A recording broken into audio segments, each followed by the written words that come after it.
আমাদের যে মামলা, সেই মামলার কপিটা জমা দিব এবং আমরা আশা করছি এই যারা কালপিট আছে তাদেরকে দৃষ্টান্তমূলক বিচারের আওতায় নিয়ে আসার মাধ্যমে এই ধরনের সাইবার বুলিং, হ্যারাসমেন্ট এগুলো বন্ধ হবে। এবং এই জায়গায় ঢাকা বিশ্ববিদ্যালয় কেন্দ্রীয় ছাত্র সংসদ ডাকসু জিরো টলারেন্স নীতি ঘোষণা, যারা আমার বোনদের বিরুদ্ধে, প্রার্থীদের বিরুদ্ধে, শিক্ষার্থীদের বিরুদ্ধে সাইবার বুলিং করছে, হ্যারাসমেন্ট করছে, এরা কোনো মানুষ হতে পারে না, এরা হচ্ছে কুলাঙ্গার।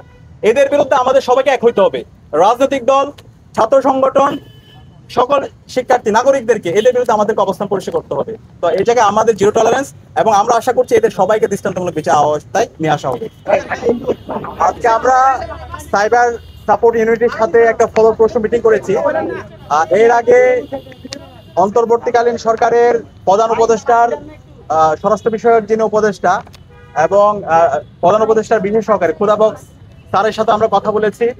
একই সাথে ডিএমপি কমিশনের সাথে আমাদের একটি মিটিং হয়েছে এবং আজকে এখানে সাইবার সাপোর্ট ইউনিটে যারা দায়িত্ব আছে তাদেরকে আমরা লিখিতভাবে আমাদের অভিযোগগুলো দিয়েছি।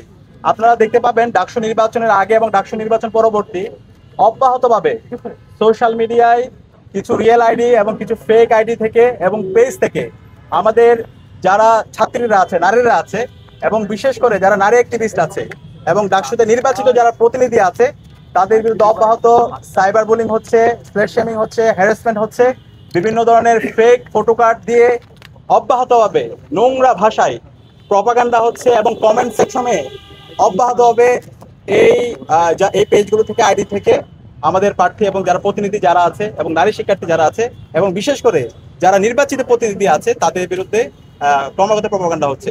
তো আজকে আমরা সাইবার সাপোর্ট ইউনিটে লিখিতভাবে যে সমস্ত পেজগুলো থেকে এবং আইডিগুলো থেকে এই প্রপাগান্ডাগুলো হচ্ছে সেগুলো আমরা লিখিতভাবে দিয়েছি, প্রত্যেকটা লিঙ্ক দিয়েছি।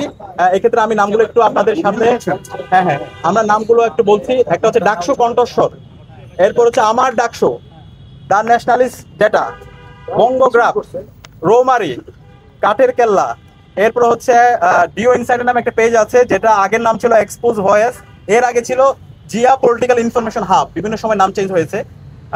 এরপর হচ্ছে এআর কি, বট জিপিটি, এভাবে আরো অনেকগুলো। এরপর হচ্ছে অনেকগুলো রিয়েল আইডি যেগুলো থেকে অব্যাহতভাবে প্রপাগান্ডা হচ্ছে। এনামুল হক শান্ত, তার ভেরিফাইড আইডি আছে, আশিকুর রহমান, সাইফ আল মাহমুদ। তো আমরা দেখেছি এখানে যতগুলো পেজ বলেছি প্রত্যেকটা পেজ রাজনৈতিক দল, একটা রাজনৈতিক দলের সাথে কানেক্টেড, সেটা হচ্ছে ছাত্র দল এবং বিএনপির বিভিন্ন অ্যাক্টিভিস্টরা এই পেজগুলো চালায়। তো আমরা যখন আমাদের এই লিঙ্কগুলো দিয়েছি, এখানে যারা এক্সপার্ট আছে সাইবার নিয়ে যারা কাজ করে তারা ইতিমধ্যে এটা নিয়ে কাজ করছে, তারা বিআরটিসিকে ব্যবস্থা নেওয়ার জন্য, বিটিআরসিকে ব্যবস্থা নেওয়ার জন্য বলেছে।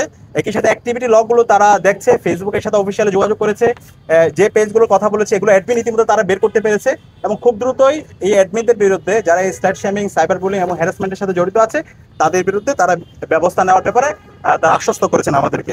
এবং একই সাথে এই online propaganda, cyber bullying, harassment এটার বিরুদ্ধে যেন শিক্ষার্থীরা নির্বিঘ্নে অভিযোগ দিতে পারে, আমাদের শাহবাগ থানা যেটা আছে সেই শাহবাগ থানায় একটি সাইবার সাপোর্ট সেন্টার খুব দ্রুত স্থাপন করা হবে। শিক্ষার্থীরা সার্বিকভাবে ওইখানে গিয়ে অভিযোগ দিবে এবং আমাদের ডাকসুর পক্ষ থেকে ইতিমধ্যে একটা ডিজিটাল কমপ্লেন বক্স আমরা করেছি, সেই কমপ্লেন বক্সের সহায়তায় আইন ও মানবাধিকার সম্পাদক সার্বিকভাবে এখানে সহযোগিতা করবে। তো আমরা আশা করছি এই যারা স্ল্যাট শেমিং করছে, সাইবার বুলিং করছে, হ্যারাসমেন্ট করছে, মিথ্যা প্রপাগান্ডা করছে, তারা হলো কালপ্রিট, সে যেই দলের হোক, যে রাজনৈতিক দলের হোক। আমরা দেখতে পেয়েছি গতকালকেও আমার বিরুদ্ধে বঙ্গগ্রাফ নামে একটি পেজ থেকে মিথ্যা প্রপাগান্ডা ছড়ানো হয়েছে। তো পরবর্তীতে তারা আবার ক্ষমাও চেয়েছে। তো আমরা আমাদের এই যে অভিযোগ দিয়েছি সেই অভিযোগের মধ্যে সকল পেজগুলো ছিল এরকম যারা প্রপাগান্ডা করছে, মিথ্যা প্রপাগান্ডা, সবার বিরুদ্ধে আইন শৃঙ্খলা বাহিনী যথাযথ ব্যবস্থা গ্রহণ করবে।